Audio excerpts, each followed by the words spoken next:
સંદેશ ન્યૂઝમાં આપનું સ્વાગત છે। ભાલેજ જિલ્લા પંચાયત બેઠક પર ભારતીય જનતા પાર્ટીનો ભવ્ય વિજય। કેતનકુમાર પટેલ 734 મતોની સરસાઈથી વિજેતા જાહેર। આણંદ જિલ્લાના ભાલેજ જિલ્લા પંચાયત બેઠક પર આજે યોજાયેલી મતગણતરીના અંતે ભારતીય જનતા પાર્ટીના ઉમેદવાર કેતનકુમાર પટેલ ભવ્ય બહુમતી સાથે વિજેતા જાહેર થયા છે। આ જીત સાથે ભાજપે આ બેઠક પર પોતાનું મજબૂત વર્ચસ્વ ફરી એકવાર સાબિત કર્યું છે। કેતનકુમાર પટેલે તેમના નજીકના પ્રતિસ્પર્ધીને 734 મતોની સરસાઈથી હરાવીને જીત હાંસલ કરી છે। કાર્યક્રમમાં ઉત્સાહનો માહોલ। પરિણામ જાહેર થતાં જ ભાજપના કાર્યક્રમમાં ભારે આનંદ અને ઉત્સાહ જોવા મળ્યો હતો।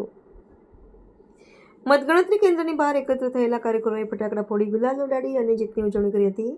સમગ્ર વિસ્તારમાં ઉત્સાહી માહોલ છવાઈ ગયો હતો। વિજેતા ઉમેદવારનો સંદેશ વિજય બાદ કેતનકુમાર પટેલે ભાલેજની જનતાનો દિલથી આભાર વ્યક્ત કર્યો હતો। તેણે જણાવ્યું હતું કે આ જીત વિકાસની રાજનીતિનો વિષય છે, રાજનીતિનો વિજય છે। હું ભાલેજના દરેક નાગરિકનો વિશ્વાસ ક્યારેય તૂટવા નહીં દઉં અને વિસ્તારના સર્વાંગી વિકાસ માટે સતત કાર્ય કરતો રહીશ।